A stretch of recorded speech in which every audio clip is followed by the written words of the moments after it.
존경하고 사랑하는 구독자 여러분 반갑습니다. 천만전자입니다. 이어서 이제 3교시 한번 들어가 보겠습니다. 3교시 여러분들의 그 멘탈 관리를 위해서 하루 지속적으로 이제 하루에 보통 3교시 정도 하는데 아침에 여러분들의 그 많이 들어주셔가지고 진심으로 감사드립니다. 좀 부족하더라도 여러분들 많이 애청해 주시고 구독 및 좋아요도 많이 부탁드릴게요. 일단은 미국이 관련된 이야기인데 280조 투입해가지고 이제 반도체 등을 이제 부활한다고 해요. 미의회에서도 이제 중국을 중국을 견제하기 위한 그 견제법을 통과시켰고 공급망, 무역, 기동 타격대도 신설을 했어요. G2 사이에 낀 우리의 대한민국 과연 외교력 시험대에 올랐는데 과연 잘 할지 안 할지 참 궁금해집니다.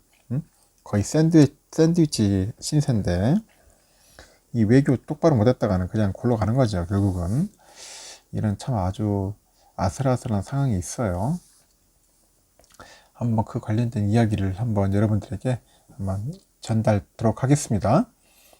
바이든 미국 행정부가 반도체 등 핵심 인프라의 그 단기적인 공급망 차질에 대응하기 위해서 이제 범정부 태스크포스 TF를 이제 구성했어요. TF 구성하기로 했고 이제 무역대표부 있죠. USTR 무역대표부가 주도하는 공급망 무역 기동 타격대도 신설하기로 했습니다.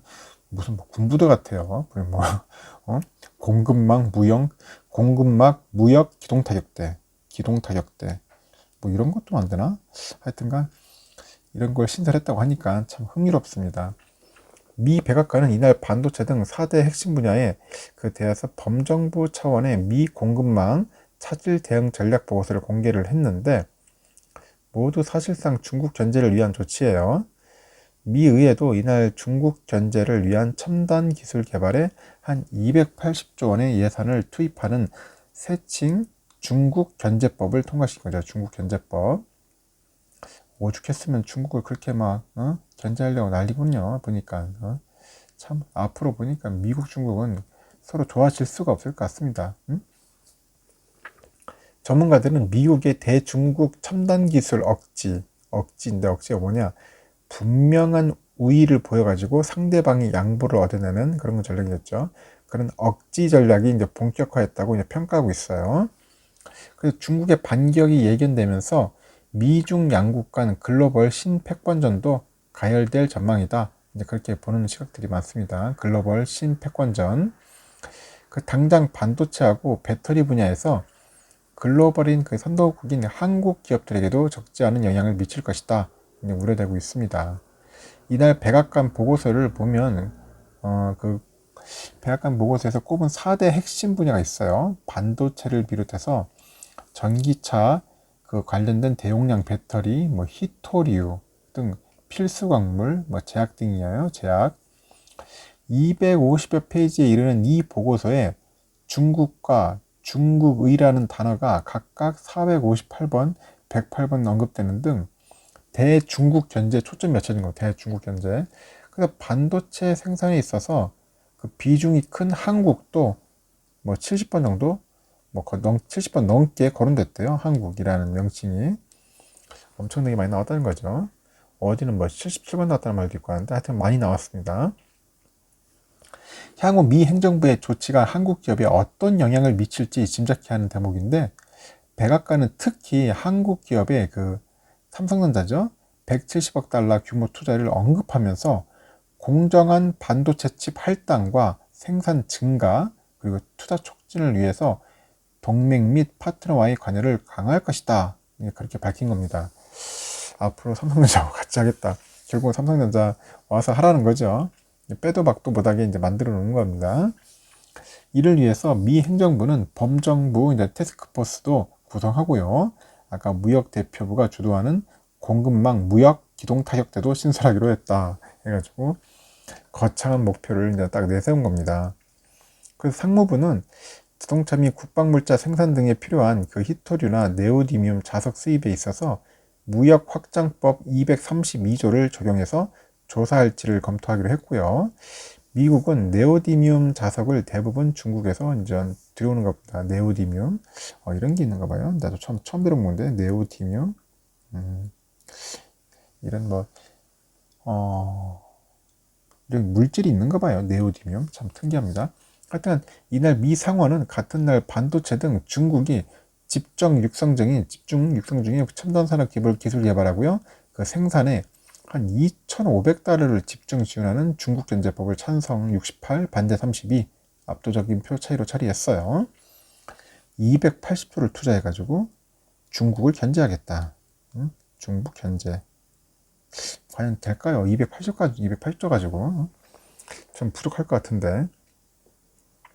국내 재계에서는 미국의 이번 조치가 이제 위기이자 기회로 작용할 수도 있다고 보는데, 상황을 예의주시하고 있어요. 상황을 예의주시하고 있다.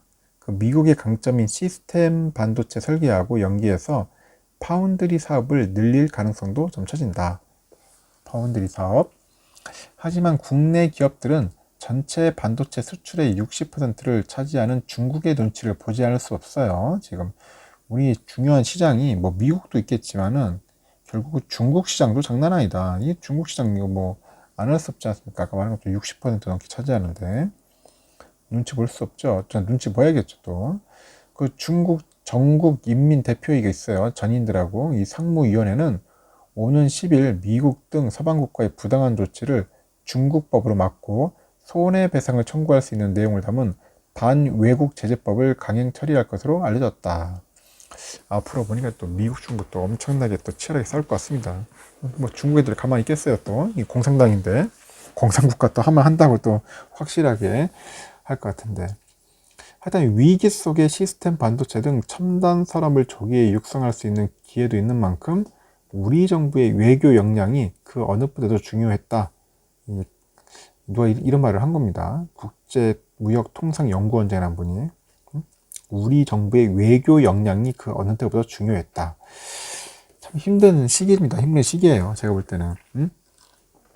그래서 제가 볼 때는 뭐 삼성전자 마냥 뭐 이렇게 좋다고만 할 수도 없어요. 왜냐면 지금 삼성전자가 미국에만 공장 있는 게 아니고 중국에도 있어요. 중국에도 있기 때문에 이 미중 사이에 이거 줄타기 잘해야 한단 말이에요. 상당히. 그래서 아슬아슬한 사이인데 이거를 기업 혼자서 풀 게 아니라 결국 정부가 직접 나서서 이제 외교의 그 능력을 보여줘. 외교 시험 때 오르는 이유가 다 있는 겁니다. 그래서 이거 잘못하면 이제 말 그대로 다리까지 찢어지는 그런 꼴이 생길 수도 있다는 거죠. 참 힘든 상황이 점점점 이제 오는 것 같습니다. 앞으로 제가 보니까 미중 갈등 때문에 이게 여러 기업들 골로 가게 생겼어요. 미중 갈등 때문에 여러 기업들이 골로 가게 생겼다. 하여튼 이번에 이제 칼 꺼낸 우리 바이든 참 무섭습니다. 또 어떻게 보면 또 이 양반은 더 보니까 뭐 트럼프보다도 더 올해 더 골 때리게 생겼어요. 더 심하게 싸우려고 하는 것 같은데 지금 보니까 이런 상황에서. 그래서 앞으로 이제 반도체 쪽은 뭐 미국에서는 잘 되겠는데 이제 과연 중국에서의 어떤 반응을 보일지도 한번 유심히 살펴봐야 할 것 같고요. 향후 이제 미중 갈등에 대해서 어떻게 슬기롭게 풀어나갈 것 같습니다. 삼성전자도 지금 보니까 촉각을 많이 세울 것 같고 우리 정부 외교부도 한번 잘 판단을 해가지고 특히 뭐 반도체랑 배터리 관련 업체들 진짜 피해 없도록 했으면 좋겠네요. 좀 제가 이번 3교시는 약간 어두운 내용인데 하여튼 이런 현실도 좀 알고 있으라는 겁니다. 이런 안타까운 현실, 좀 난감한 현실도 우리가 좀 어느 정도 파악하고 있어야지 나중에 투자하는데 그래도 도움이 될 것 같아서 제가 이렇게 말씀을 드리는 겁니다. 하여튼 여러분들 오늘 하루도 성공적인 투자 되었으면 바랍니다. 여러분들 좋은 하루 보내십시오.